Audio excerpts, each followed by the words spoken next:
Well, Sunday marks the 15th anniversary of the tragic September 11th attacks. Tuesday's Children, an organization that helps families affected by terrorism, was founded just days after the attacks. And I'm joined now by its executive director, Terry Sears, from the NASDAQ market site in Times Square. So, Terry, Tuesday's Children getting its name from the fact that 9/11 was on a Tuesday. First of all, explain what you do and how you've grown all these years later.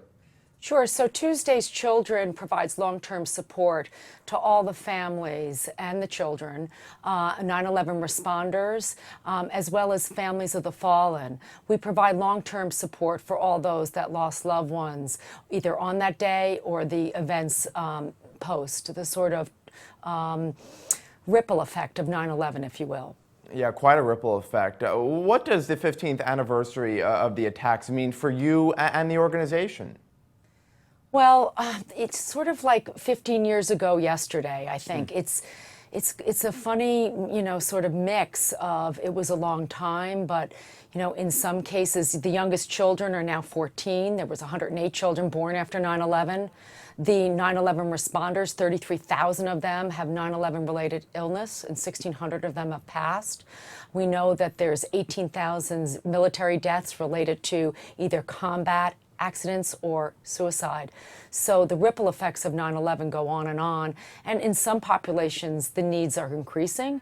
In others, the opportunities are increasing. So opportunities for the children we serve to reach out to others around the world. At Tuesday's Children, we have an international program called Project Common Bond, where we bring the 9/11 teenagers together with children from all over the world impacted by terrorism. Now, I wanted to ask you about that. I mean, the children you've helped immediately after the attacks and in the years after, they're now much older, 15 years later. How are they doing now?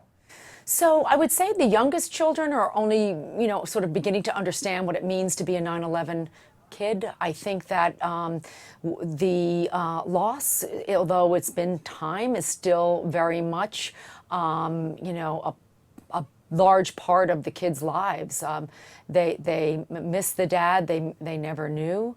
And for the older children, the average age was 8 on 9/11. They're now 22 or 23, launching in their career. So we offer a lot of, career guidance programs, career connectors, to kind of give them a second look in the different industries. And when you have a dad who's not there to open some doors, it kind of can be a tougher road to hoe. Well, now, if our viewers want to support the organization, what can they do? They can go to www.tuesdayschildren.org and call our office. We're right here in Rockefeller Center, and we'd happy to facilitate whether or not it's a donation or a volunteer opportunity or however else they'd like to get involved. All right. Well, Terry Sears, the executive director of Tuesday's Children, just a great organization. Terry, we appreciate you joining us. Thank you for having me. I'm Scott Gamm, and you're watching The Street.